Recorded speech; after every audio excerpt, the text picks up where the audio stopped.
Look at this, the cheapest Jeep Gladiator Mojave in the United States, period.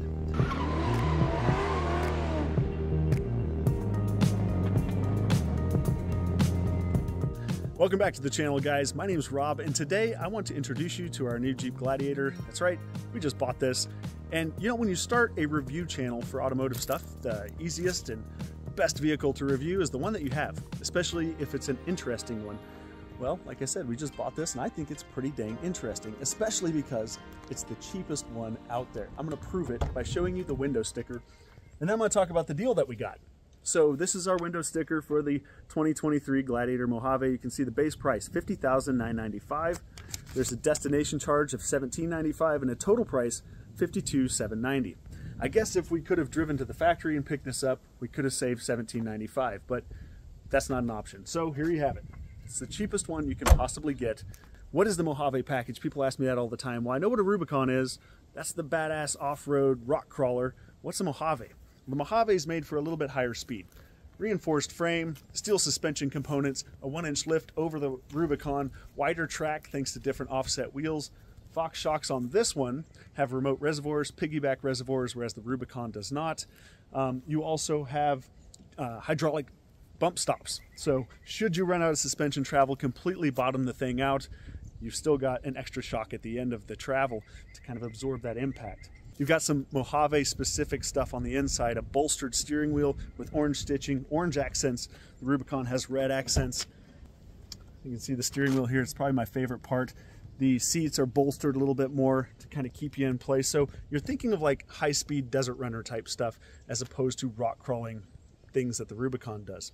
This particular Jeep, just really quick, 0 options. What does that mean? It means a soft top, which I really like and I'll talk about in future videos, and a stick shift, which I also like and I'm going to talk about in future videos. Today, I just want to talk about the value proposition of the Gladiator and why we picked this one.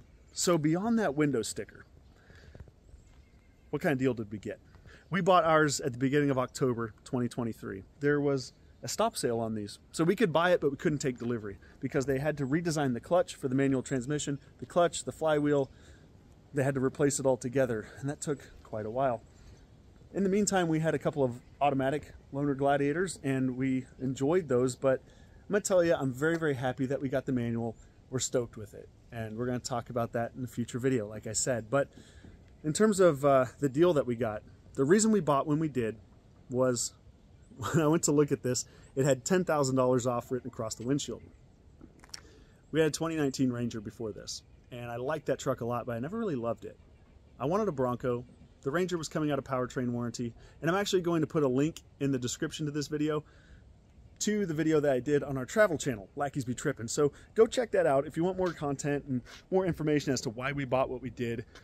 You can go to Lackeys Be Trippin' and look at that. Be sure to subscribe to that page if you're interested in our RV travel stuff. We live in an RV full time, we travel, so subscribe to that channel too. Anyways, you know what? I said, I really want a Bronco. And I'd convinced myself that we didn't need the pickup bed. I said, you know what? I think I can do without it because I like the Bronco so much, I can make it work. Well, oh boy, am I glad we didn't get a Bronco because we've used this bed so much.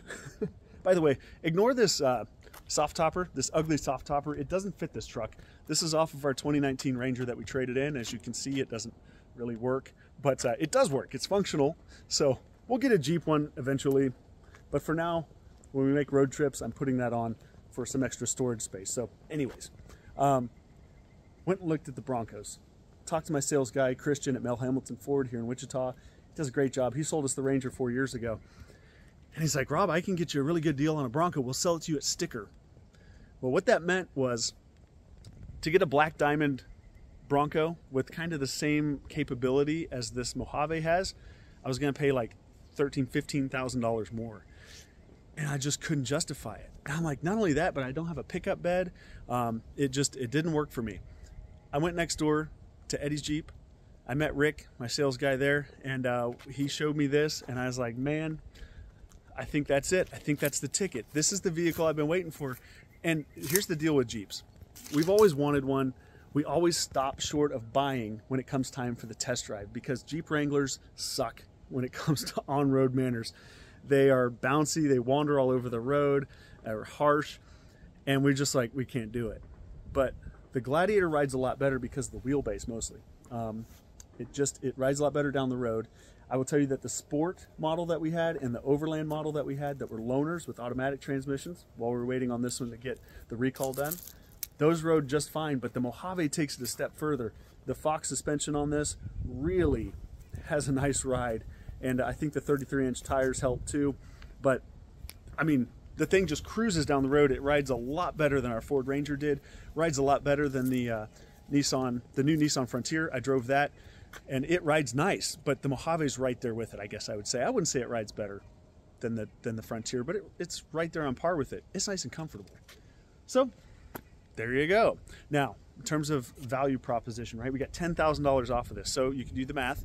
We paid just over $43,000 for this Gladiator Mojave.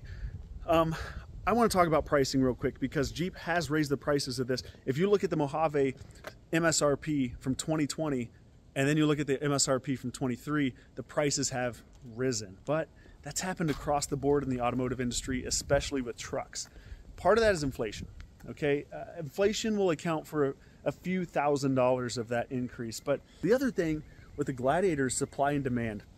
Jeeps always have high demand. They hold their value very, very well.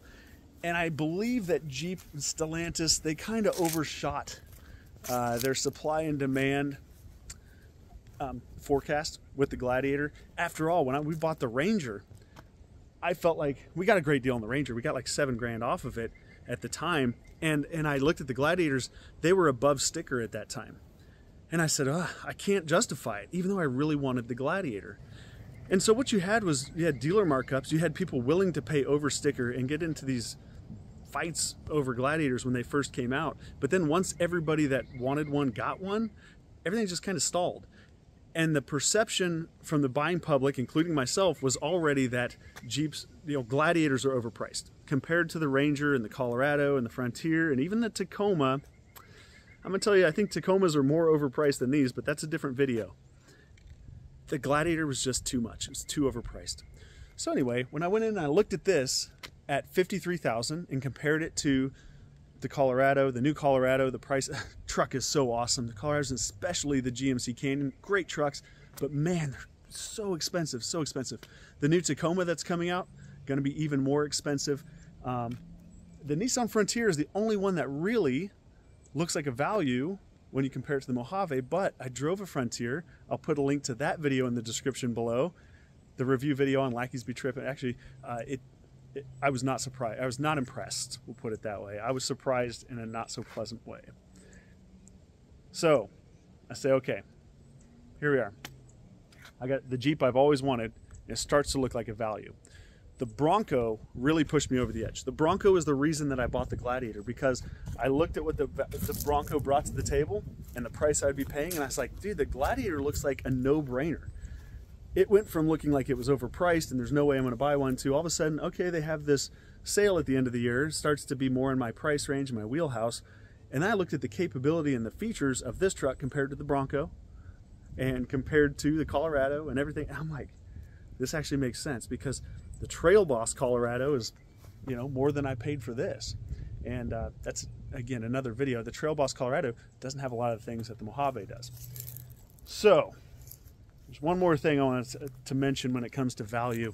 A friend of mine has one of these side-by-sides. It's actually not a side-by-side anymore. It's more like a Jeep. It's a Polaris, I don't remember what it's called. I'll put that here. Anyway, he paid a lot of money for it. And again, price escapes me right now, but I'll put that here. So as you can see, this is a lot of money for something that is not highway legal. I mean, you have to basically trailer it to the trailhead, remove it from the trailer, and then drive it out on the trail and get it back and then put it back on the trailer when you're done for this price. Not only that, but TFL Truck, TFL Truck's one of my favorite channels. Go watch those guys, go subscribe to their channel. Great channel. But anyway, they did a review on this vehicle against a Jeep Rubicon, a JK, I believe. Anyway, they determined that this thing is so top heavy. It has a rooftop tent and awning and all this stuff, and it's an enclosed cab now as opposed to just being an off-road kind of dune buggy thing. They want it to be an overlander. The problem is it's trying too hard to be a Jeep, but it doesn't have solid axles. It has a CVT transmission, a just droney like go-kart engine. It does have HVAC. So it has heat, air conditioner, has a booming radio in it. It's enclosed, you know, so you're out of the elements. And you'd think that this small little vehicle is going to be super capable to go wherever you want. The problem is they were already top heavy and narrow to begin with. Now you put a rooftop tent and a rack on it. You enclosed everything. You got windows now. So your center of gravity gets higher. And all of a sudden you get this thing up on these, you know, obstacles where you need suspension articulation and a low center of gravity. It can't do it. You get two wheels off the ground, you start teetering. And if you go watch that TFL video, you'll see that they freaked out. And they're like, no, we're going to back this off the obstacle. Not even going to try it. The Jeep will do everything that will.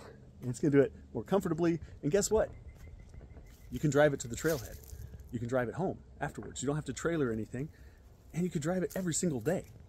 So when you start to look at the price of everything these days, you take the sticker of this out of the equation. You say, okay, you can option these up to $80,000 almost. Rubicon, a Mojave Jeep. You know, you can get a 392 Wrangler for close to $100,000. And you're like, that's a ton of money. But then you look at what else is out there. Nothing can do what these do, especially for the price. And I think that was the final deciding point for me. The reason I didn't love our Ranger is because it wasn't a convertible. I couldn't take the doors off. It didn't have a whole lot of aftermarket support. Jeeps are like Legos. They're like automotive Legos. I can change every single part on this out. And if I don't like it, I get it all together, I get bored with it, I can take it off and do it again with somebody else's parts and completely change the look, completely change the performance.